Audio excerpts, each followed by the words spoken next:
Retail strip centers like this one behind me here can be a great investment. It can be a good business model.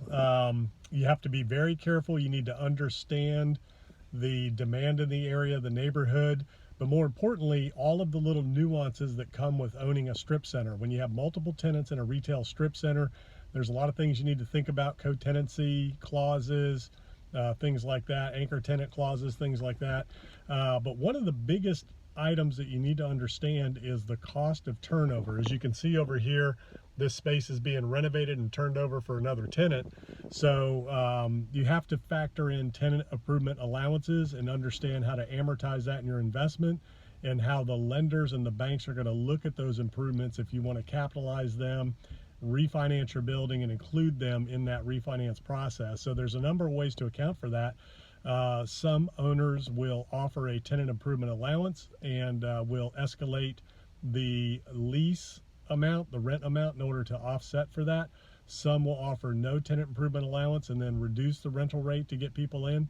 So a lot of it's going to depend on how high of a demand your center is and what the demand for space is in your area, and also who the tenant is. And when you're looking at tenants for a retail strip center, you want to make sure you underwrite them and understand their credit rating and their ability to facilitate their business plan.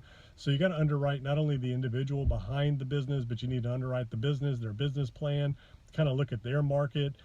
So it's a lot of fun. Owning a retail strip center, it's entrepreneurial. You can get involved with a lot of different businesses, a lot of different entities, and kind of exercise that entrepreneurial muscle, that creative entrepreneurial bent that you may have. That's what I like about retail and office, is it's very entrepreneurial. I love helping other entrepreneurs and digging into their business models and just kind of learning about their businesses, the different kinds of businesses.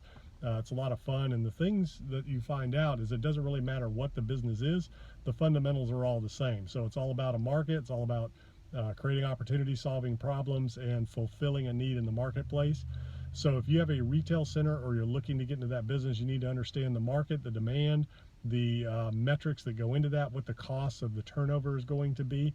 You need to understand the tenant and their business model and the viability of their business moving forward. Are they going to be able to pay the rent? And at the end of the day, it needs to be a win-win. So your goal should not be to raise rents as much as you possibly can on that tenant. You want them to be successful, especially in this environment. Retail is struggling, restaurants are struggling, office tenants are struggling. So you don't want to get into a situation where your entire business model is counting on extracting as much rent as possible out of that tenant. Your business model should be based on helping them be successful, helping them grow their business so that they can be a long-term tenant and pay more in the long run, but not exponentially more to where it damages their business. So you need to understand what a healthy rent to sales ratio is for different types of businesses, what a healthy rent per square foot is for different types of businesses in different areas. So you want to make sure that you set your tenants up for success so that everybody wins at the end of the day, and you're not dealing with constant turnover and the expenses of turnover and things like that. So those are just a couple of things to think about if you're looking at a retail strip center and you want to get into buying office, multi-tenant office buildings, even single tenant, triple net